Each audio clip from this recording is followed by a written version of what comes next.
I opened my front door on a Saturday morning to find my parents, twin sister Chelsea, her husband, and their 3 kids standing on my porch with suitcases. My father announced they were moving in.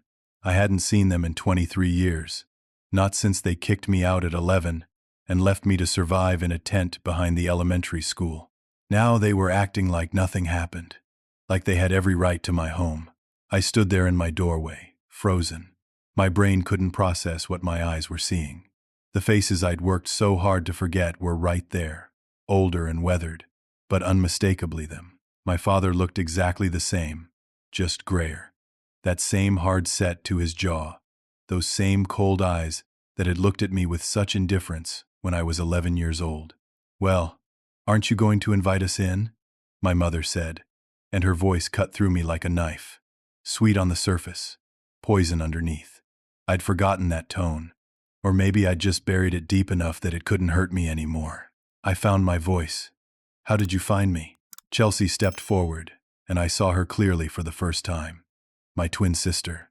We'd shared a womb, shared a childhood, and then she'd stood silent while our parents packed my things into a garbage bag and told me to leave. She looked successful, polished, with her designer handbag and expensive highlights. She smiled, and it didn't reach her eyes. "LinkedIn," she said simply. "Saw you're a senior architect at Morrison and Associates. Very impressive, Benedict. We're proud of you." The audacity of that statement nearly knocked me over. Proud. They were proud. After 23 years of silence, of abandonment, of leaving me to figure out survival on my own at 11 years old. "You need to leave," I said, and I was proud that my voice came out steady. My father laughed. Actually laughed. "Don't be ridiculous. Family is family, Benedict. We're in a temporary situation and need a place to stay. You've got the space." He gestured at my house behind me, my beautiful 3-bedroom home that I'd saved for 7 years to afford. The home I'd bought at 32 years old. Proof that I'd made it despite them. I said no. I started to close the door. My father's foot shot out, jamming into the doorframe. The movement was aggressive, threatening, and suddenly I was 11 again, small and powerless. "We lost our house in Portland," my father said, and his voice had gone hard. "Foreclosure. 3 months ago. We've been staying with Chelsea in Sacramento, but her landlord found out and threatened eviction. Chelsea's husband lost his job 6 months back. We need help, and you're going to provide it. You're going to do your duty as family." "Duty?"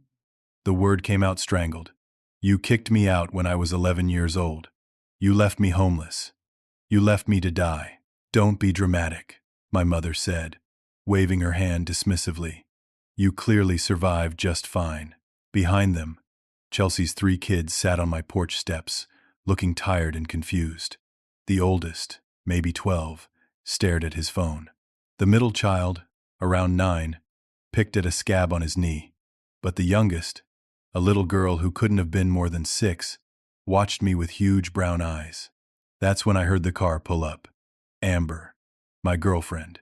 She was supposed to meet me for lunch, but she was early.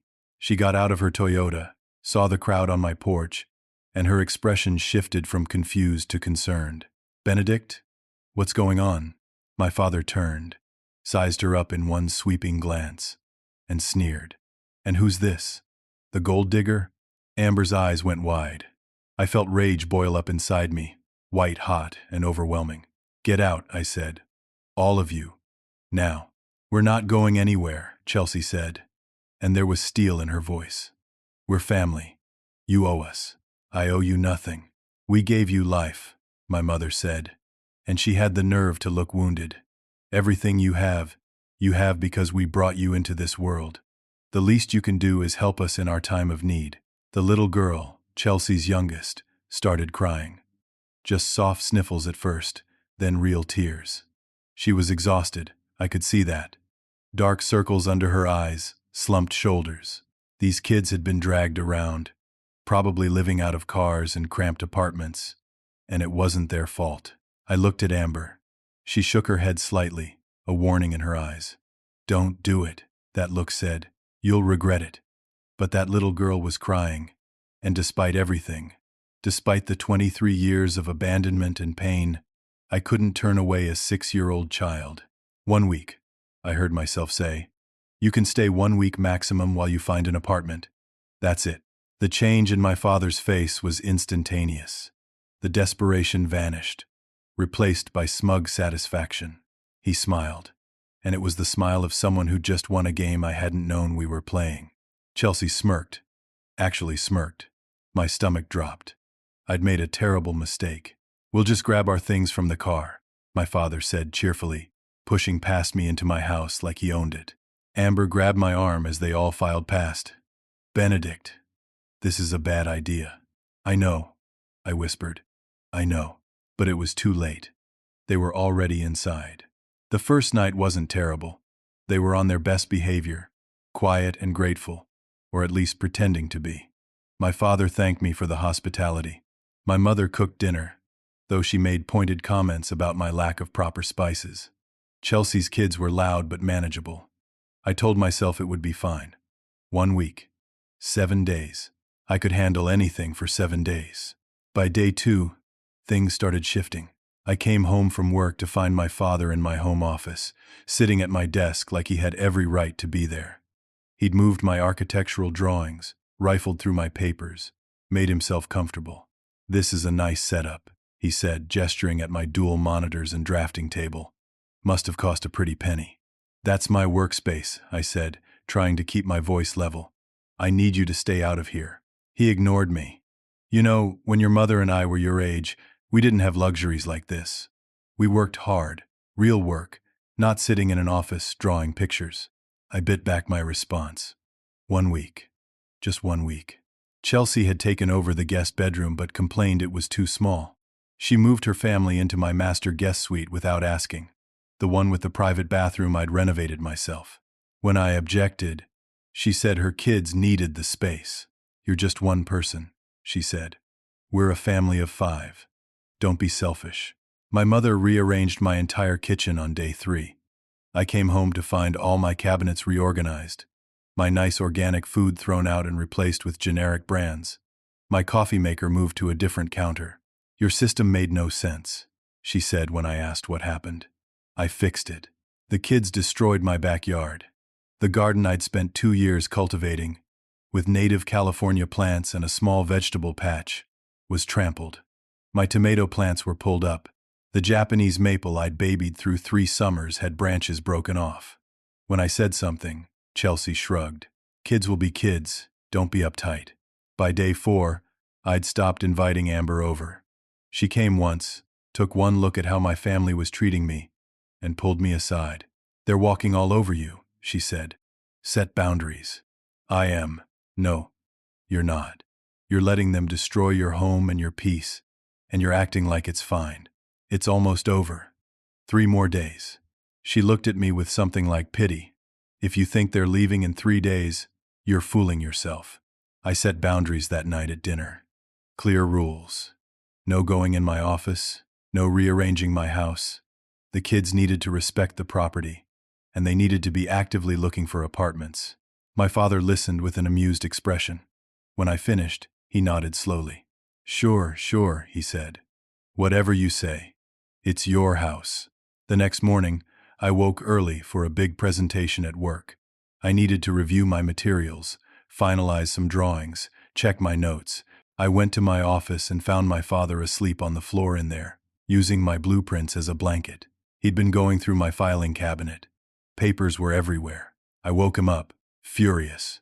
What are you doing in here? I specifically said to stay out of my office. He sat up slowly, looking at me with bleary eyes. Then he smiled. Not a friendly smile, a knowing smile. I was just looking around, he said. Interesting what you find when you really look. You've done well for yourself, Benedict. Very well. That savings account of yours is quite impressive. My blood ran cold. He'd been going through my financial documents, my bank statements, my investment portfolios. You had no right. I'm your father. I have every right to know how my son is doing. I went to work shaking with anger, barely able to focus on my presentation. I called Amber during lunch. She didn't answer. She called back an hour later. I can't do this, she said, and her voice was sad. I can't watch you let them treat you like this. I care about you too much. Amber, please. You need to figure this out, Benedict. Either stand up to them or don't, but I can't be part of this dysfunction. Call me when they're gone." She hung up. I sat in my car in the parking lot and wanted to scream. That night was day 6. One more day, I told myself. Tomorrow I tell them they have to leave. At dinner, my father made an announcement. He smiled at everyone around the table, then looked at me. "We've been talking," he said, "and we've decided what would be best for everyone." "What's that?" I asked, though I had a sinking feeling I knew what was coming. "You should buy us a house." I actually laughed. It was so absurd, so ridiculous. I couldn't help it. "You can't be serious." "We're completely serious," my mother said. "You have the money. We're family. It only makes sense." "I'm not buying you a house." Chelsea leaned forward. "Why not? You've got over 300,000 in savings. Dad told us. That's more than enough for a down payment on a decent place. That's my money. My savings. From my work. Family takes care of family," my father said, and his voice had gone flat. "Dangerous. You help us. We all benefit. You refuse to help us. Things get difficult." "Is that a threat?" "It's a reality." I stood up from the table. "Tomorrow. You're all leaving tomorrow. The week is up." "We're not going anywhere," Chelsea said calmly. "We've decided to stay. This isn't a discussion. Get out." My father stood too. He walked around the table slowly, deliberately. He came to stand right in front of me, close enough that I could smell the beer on his breath. "No," he said simply. I went to my bedroom and locked the door. I sat on the edge of my bed trying to figure out what to do. Call the police? Physically throw them out? I didn't know. I was exhausted, stressed, and completely overwhelmed. I finally fell asleep around midnight. Sometime in the early morning hours, I woke up suddenly. My room was dark except for the streetlight glow through the window. Something felt wrong. I turned my head. My father was standing next to my bed, just standing there in the darkness, looking down at me. His face was inches from mine. I could see his eyes, and there was something wrong in them, something unhinged. "You owe us," he whispered. "We gave you life. Everything you have should be ours." I couldn't move, couldn't breathe. I was frozen in primal fear. "You're going to help us, Benedict, one way or another." He turned and walked out, closing the door softly behind him. I lay there in the dark, my heart hammering, and realized something terrifying. These weren't just entitled relatives. There was something deeply wrong with them, something dangerous. The next morning, I told them they had to leave immediately. They were sitting in my living room, drinking my coffee, watching my television, and acting like they hadn't heard me. I said, "Get out. The week is up. You need to leave now." My father stretched out on my couch. "We're not leaving." "Then I'm calling the police." Chelsea smiled. "Go ahead." I pulled out my phone. That's when she dropped the bomb. "We've already talked to a lawyer friend of mine. Did you know that in California, after 7 days, we're considered tenants? You can't just kick us out anymore. You have to formally evict us." She paused for effect. "That takes months, Benedict. 4 to 6 months minimum." The phone slipped in my hand. "You planned this. We planned for contingencies," my father said. "We're not stupid." I called the police anyway. 2 officers showed up, listened to my story, looked at my family sitting comfortably in my house, and basically told me it was a civil matter. Chelsea was right. I couldn't just throw them out. I'd have to go through the courts. I called in sick to work. I couldn't go in like this, couldn't focus. I found a lawyer who specialized in tenant disputes. Her name was Patricia Huang, and her retainer was $5,000 just to start. She confirmed what Chelsea had said. Formal eviction. Months of legal process. They could stay in my house the entire time. "Why didn't you refuse to let them in?" Patricia asked. "I did. They forced their way in. But you eventually agreed to let them stay." "Yes, but just for a week." "Did you get that in writing?" "No." She sighed. "That's going to make this harder." Over the next week, my life became a nightmare. I still went to work, but I was distracted, exhausted. My boss, Richard, noticed. "Everything okay, Benedict? You seem off." Family issues, I said, which was the understatement of the century. At home, things got worse. My parents ran up my utility bills, leaving lights on, running the air conditioning at 60 degrees, taking hour-long showers. They ate all my food. They invited people over, strangers I didn't know, friends of theirs who treated my house like a party venue. Chelsea started making friends with my neighbors. She'd go out front, chat with people, tell them stories. I found out what stories when Mrs. Patterson from across the street stopped me one morning. "It's so wonderful that you finally opened your home to your family," she said. "Your sister told me how you'd been estranged for years, refusing to help them. I'm glad you came around." I stared at her. "That's not what happened." "Oh, I know families have their disagreements. But blood is blood, right?" Chelsea was poisoning my reputation in my own neighborhood, making me look like the bad guy, painting herself as the victim of my selfishness. Amber wouldn't return my calls. I tried texting, calling, even going by her apartment. She wouldn't answer the door. I left a note. She texted back once. "I told you. Fix this, and then we'll talk." The eviction paperwork moved at a glacial pace. File this form, wait for court date, serve notice, wait for response. Every day that passed, I felt more trapped in my own life. Then things got worse. I came home from work on a Tuesday to find police cars in my driveway. Again. My stomach dropped. What now? 2 officers were at my door, and Chelsea was crying. Actually crying, with tears running down her face. She had a bruise on her left arm, dark purple and yellow. "Are you Benedict Morrison?" one officer asked. "Yes. What's going on?" "Your sister filed a report that you physically assaulted her this morning before work. She says you grabbed her arm and shoved her against the wall when she asked you about breakfast." "What? That's insane. I didn't touch her. I left for work at 7:30 this morning. She was asleep.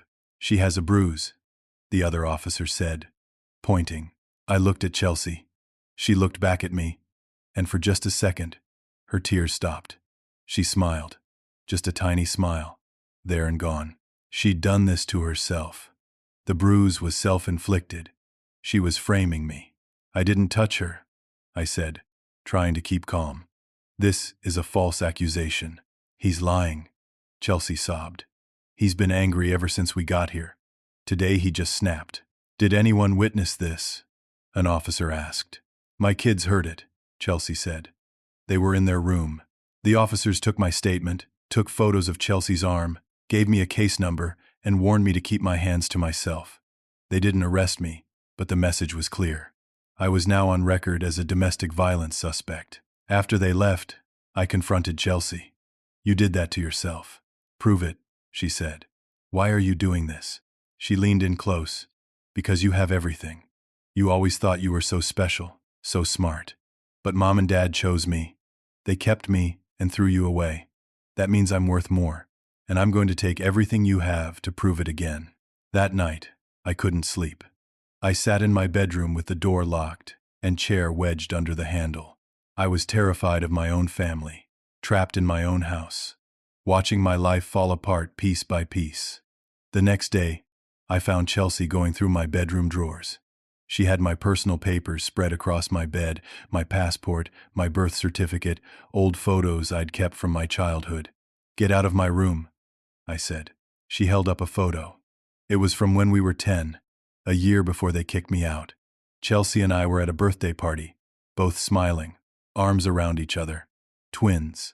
Best friends, once upon a time. "Do you remember this?" she asked. "Get out." She ripped the photo in half, right down the middle, separating us. She dropped the pieces on the floor. "You were always the broken one," she said softly. "Mom and Dad gave you away because you were never good enough.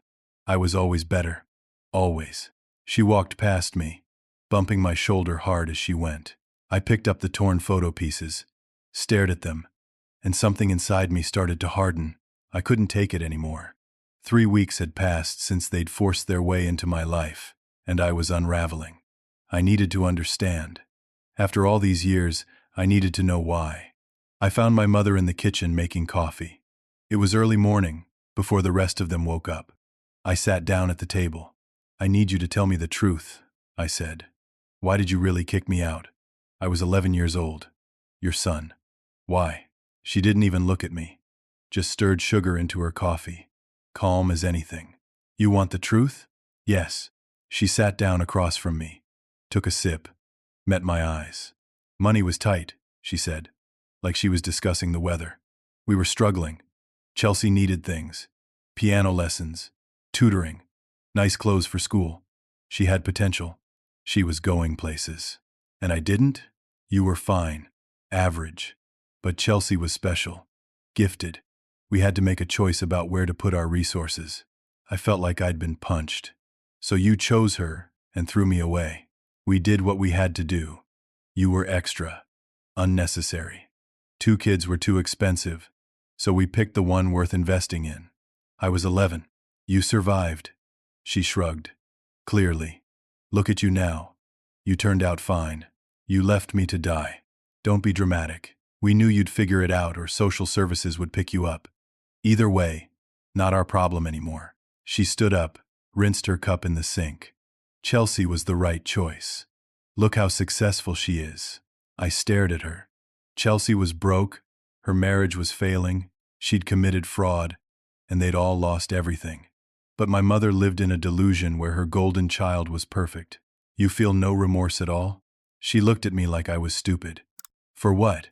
We made the right choice. She walked out of the kitchen. I sat there in the silence, absorbing the casual cruelty. 23 years later, and she felt nothing. No guilt. No regret. I'd built them up in my mind as these complex figures. Maybe regretful. Maybe having their own struggles. But no, they were just cruel. Simply, purely cruel. That week, I noticed discrepancies in my bank account. Small at first. $100 here, $200 there. Then bigger. 1,000. 3,000. I checked my statements carefully.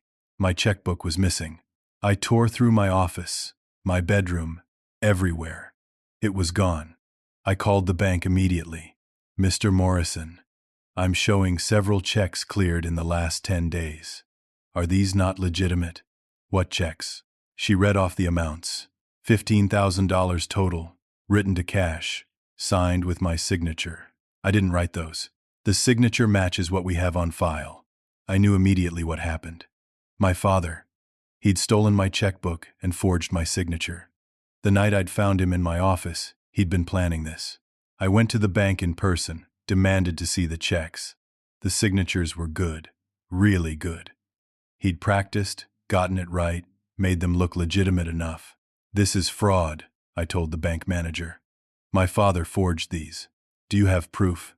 He's been living in my house. He had access. That makes this a domestic issue, Mr. Morrison. We can't help with family disputes. You'll need to file a police report. I filed a police report. The officer taking the statement was sympathetic, but basically useless. Since he's been living with you, and you gave him access to your home, proving he stole the checks versus you giving him permission is going to be difficult, he said. This'll be hard to prosecute. $15,000. Just gone. My savings were down to under $285,000 now, and the legal fees were piling up. Patricia, my lawyer, was billing me $400 an hour. 2 days later, I got a call at work from Richard.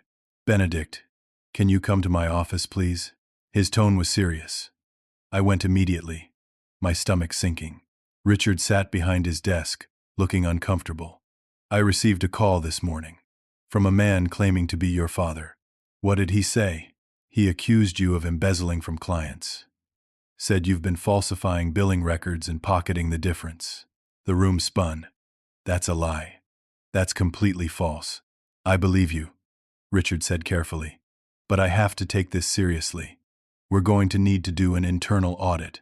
It's standard procedure for any accusation of this nature. Richard, my father is trying to destroy my life. He's living in my house, draining my accounts, and now he's going after my job. I understand this is difficult, but until the audit is complete, I'm going to have to suspend you with pay. You're suspending me? With pay, he emphasized. It's temporary. Just until we clear this up, I was suspended. My professional reputation was now under question. An internal audit meant they'd go through every project I'd worked on for the last several years, every client interaction, every billing record. Even if they found nothing wrong, which they wouldn't because there was nothing wrong, the cloud would follow me.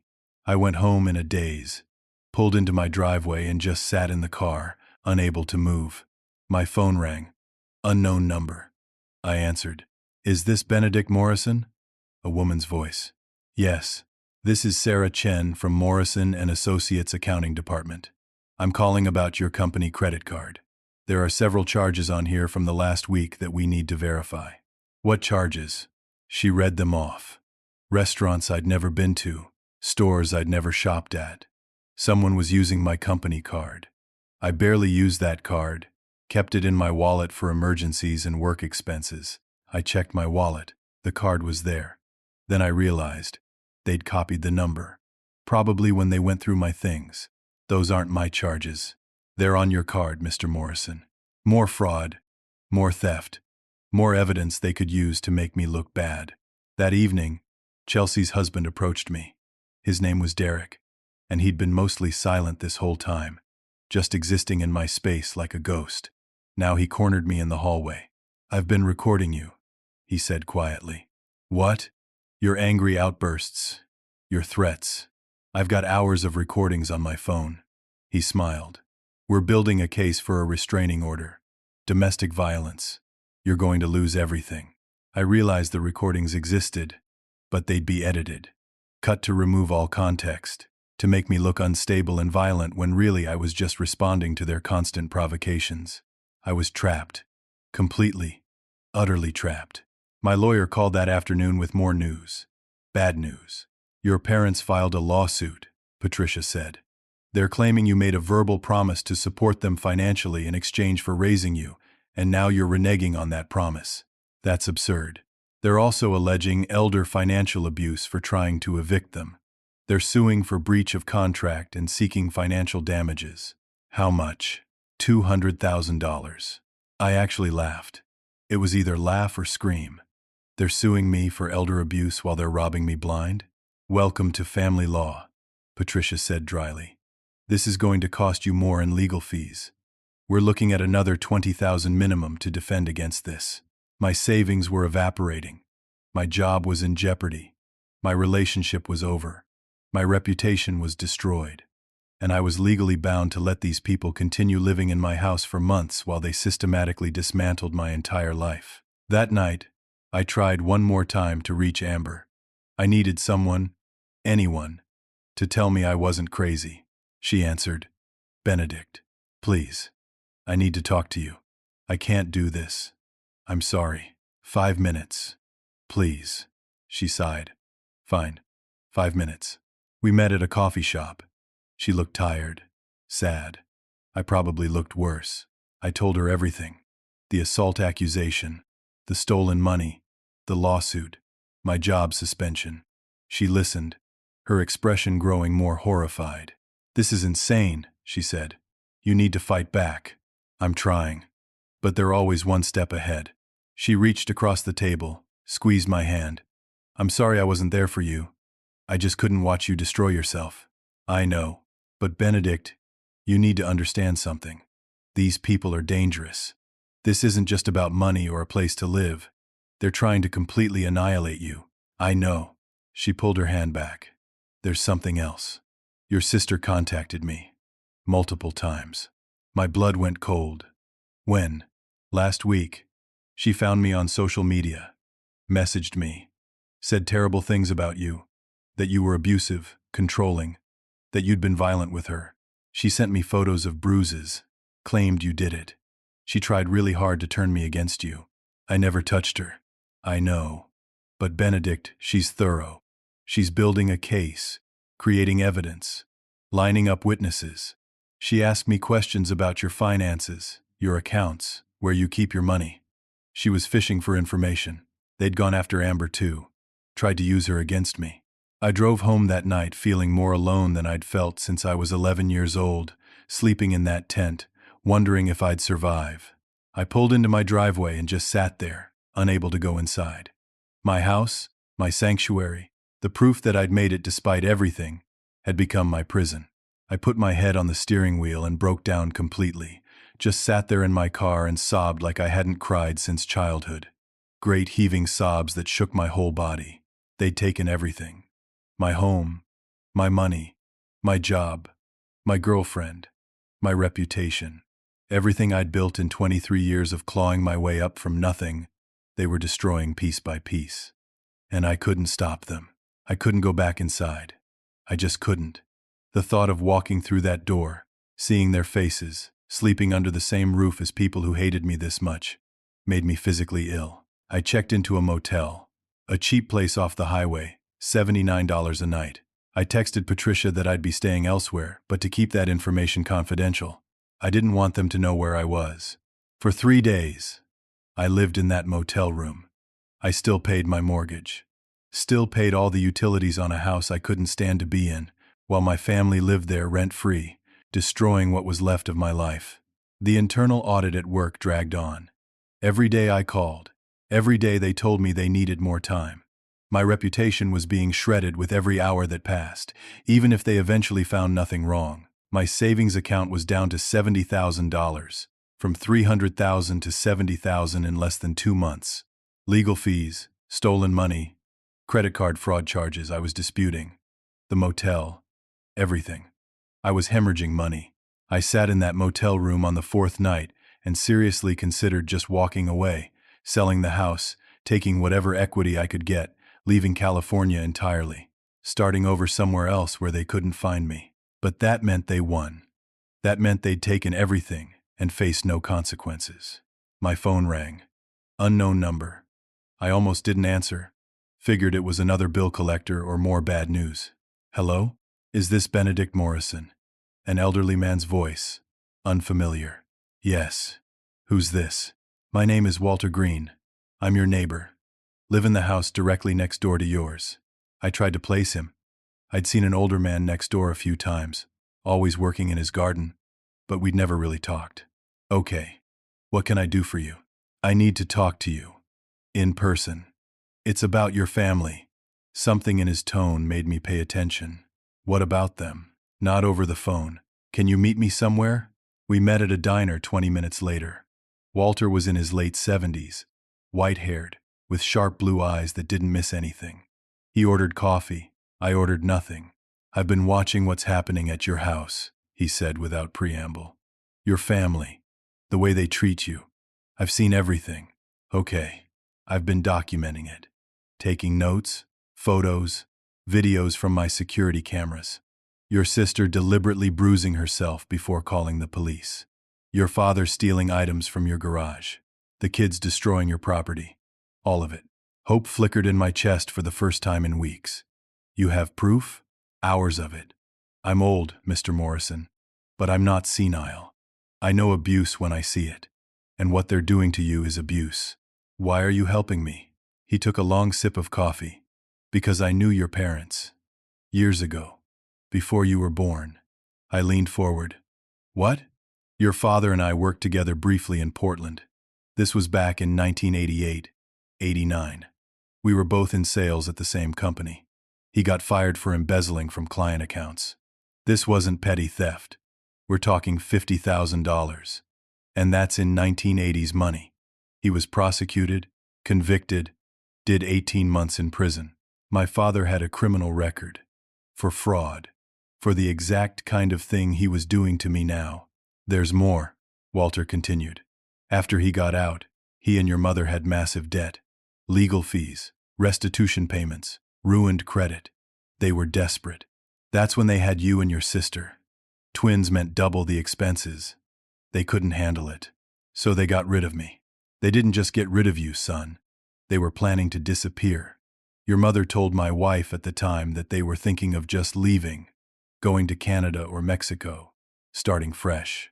They couldn't travel light with 2 kids, so they kept the one they liked better and left you behind.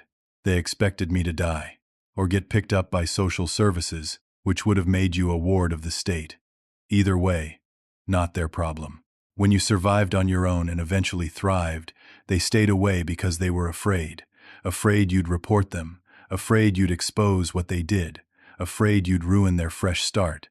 Then why come back now? Because they're desperate again. Same pattern, different decade. They've run out of money, burned all their bridges, and they think you're too weak to fight back.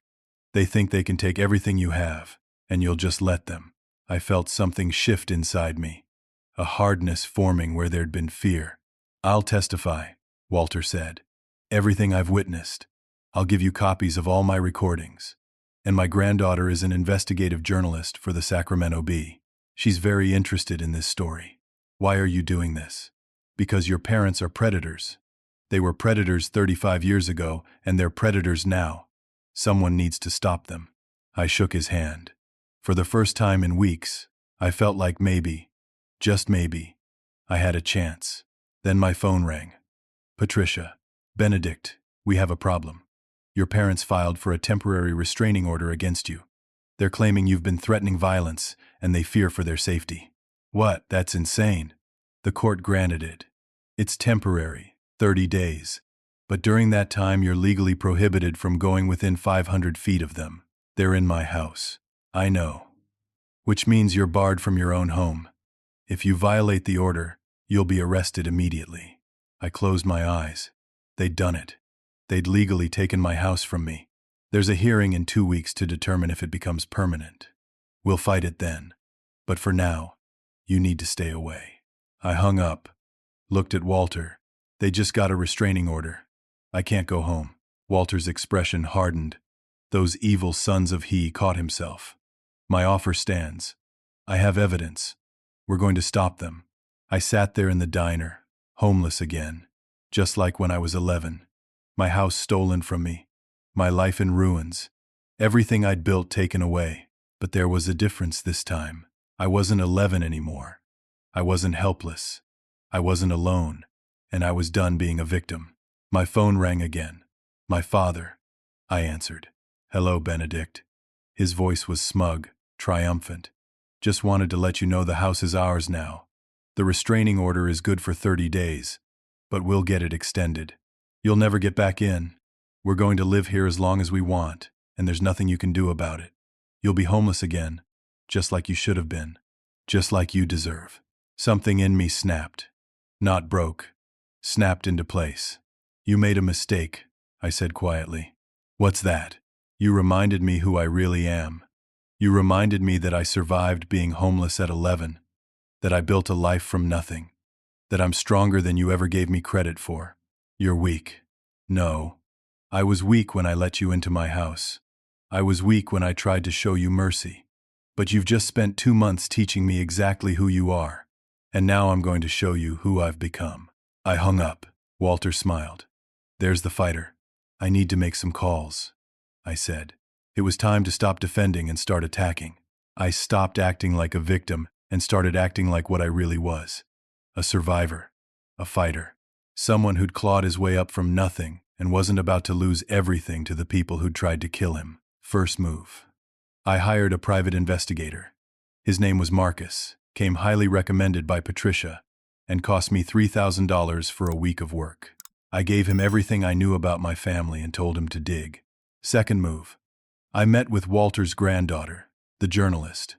Her name was Rachel, mid-30s, sharp as a knife. She was fascinated by the story. This is good, she said, taking notes. Real good. Abandonment, elder fraud, exploitation. I want to run this. Not yet, I said. I need ammunition first. When you publish, I want it to bury them. Third move. I contacted my employer's legal department directly, bypassing Richard entirely. I requested a meeting with the general counsel, a woman named Victoria Strauss. Mr. Morrison, she said when we met. This is unusual. My father made false accusations to damage my career. That's defamation. It's also interference with my employment. Your audit is going to clear me. But the damage to my reputation has already been done. She leaned back in her chair. You're suggesting the firm has liability? I'm suggesting that a false accusation was made. Your company acted on it without verifying, and my career has been harmed. I don't want to sue.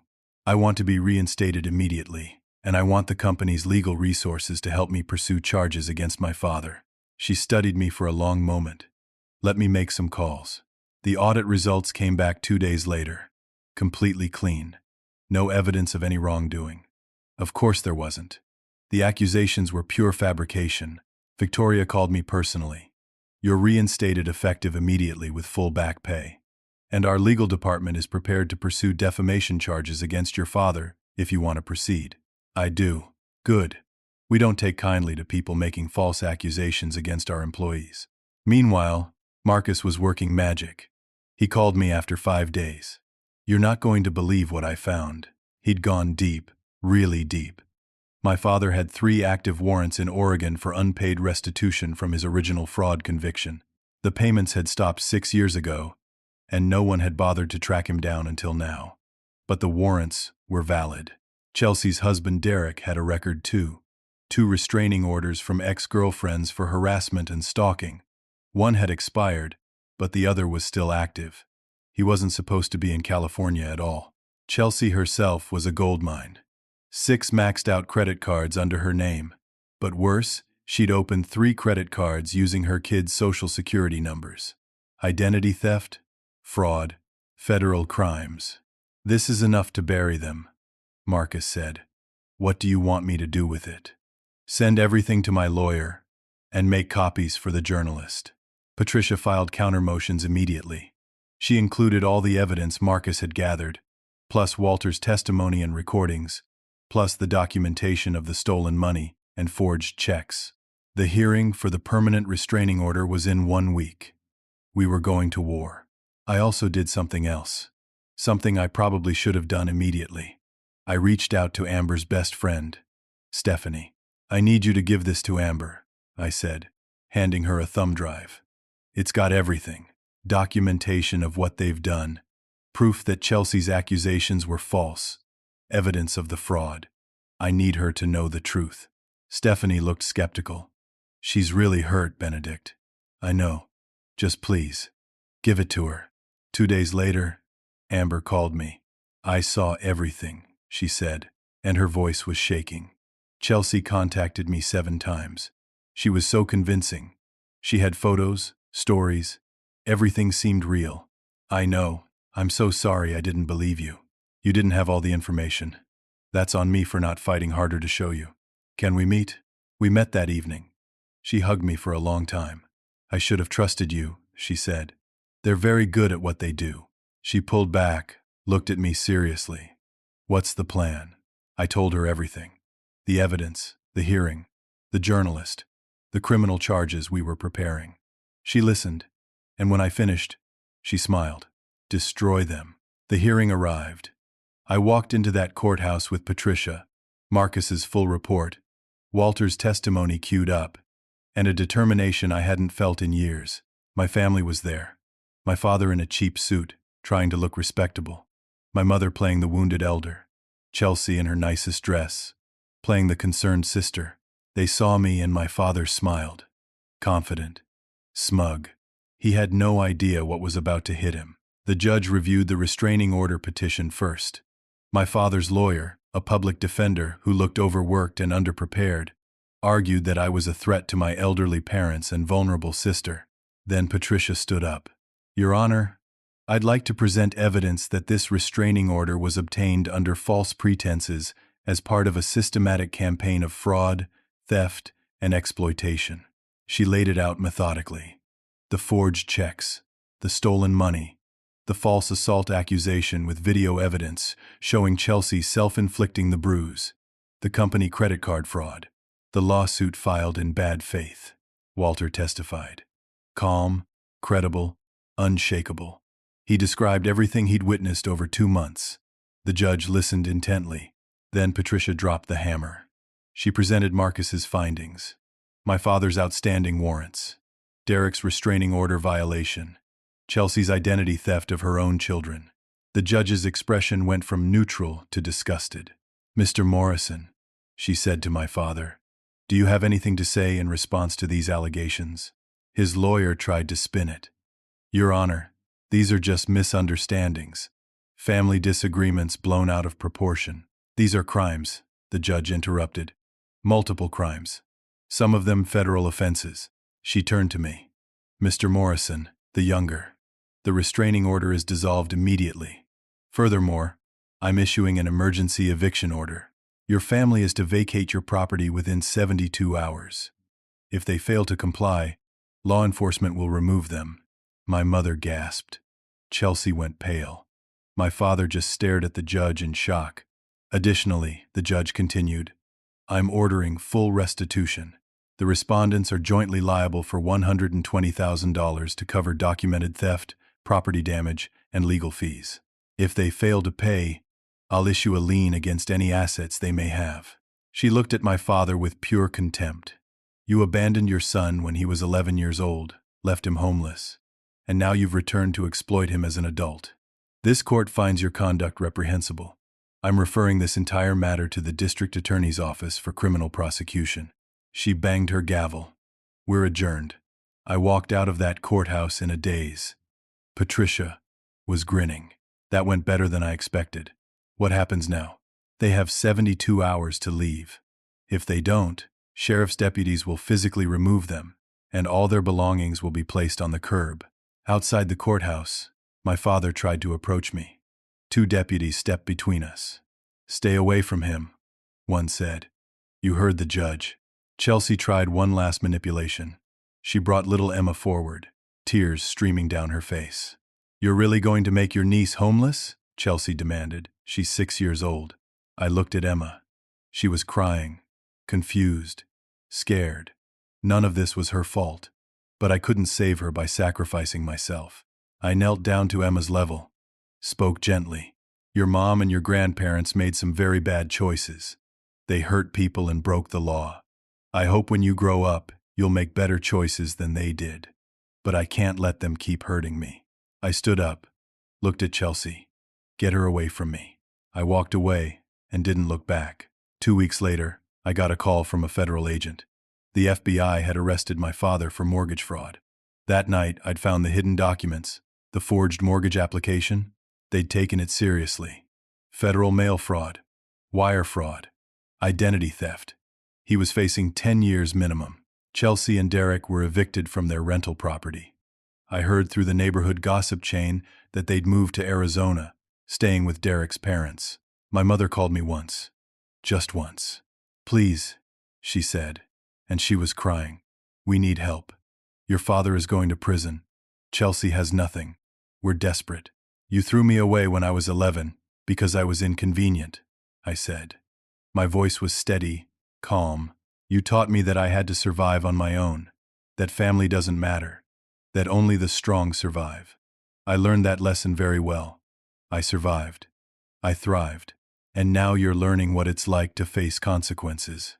We're your family." "No, you were DNA donors. Family doesn't abandon their children. Family doesn't steal and lie and destroy. You're not my family. You never were. Benedict, please. Goodbye."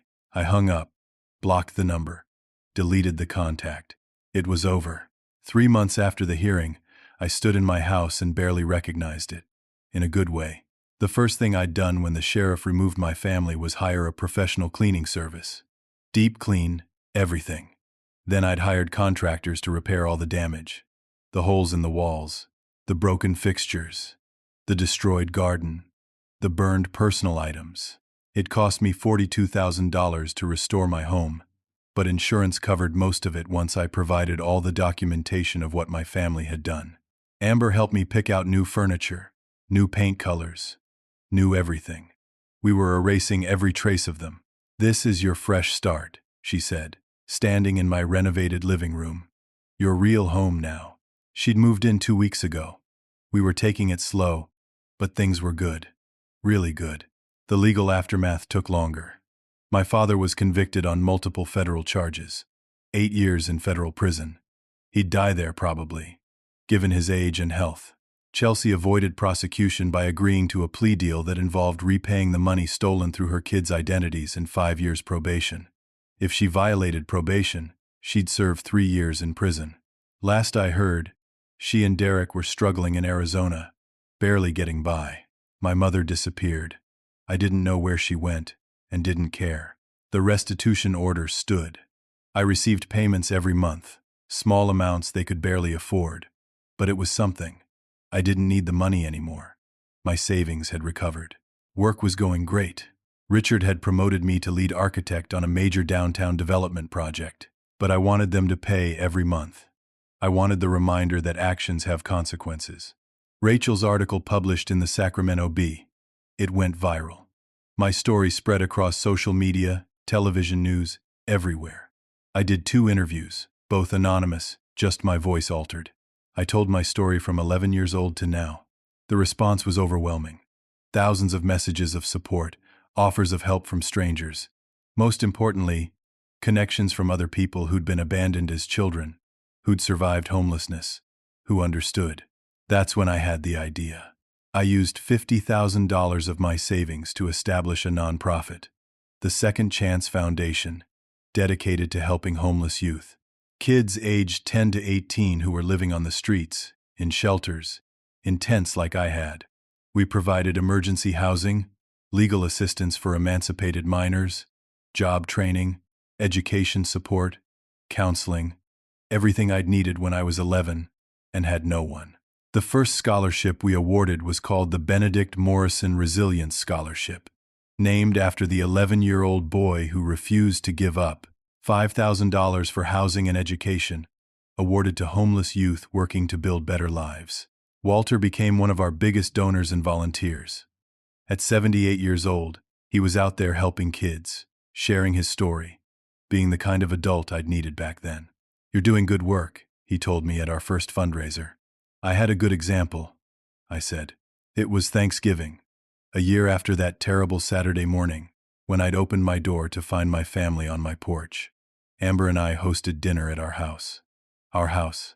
She had her engagement ring on, a simple sapphire, her favorite stone. I'd proposed a month earlier. Walter came, along with his family. Rachel, the journalist. Patricia, my lawyer, who'd become a friend. Richard and his wife. Marcus, the investigator. Several of the youth from our foundation who had nowhere else to go. The house was full of laughter and warmth and people who'd chosen to be family, not people obligated by blood. After dinner, I stood up to make a toast. A year ago, I thought my life was over. I thought I'd lost everything. My home, my savings, my career, my peace.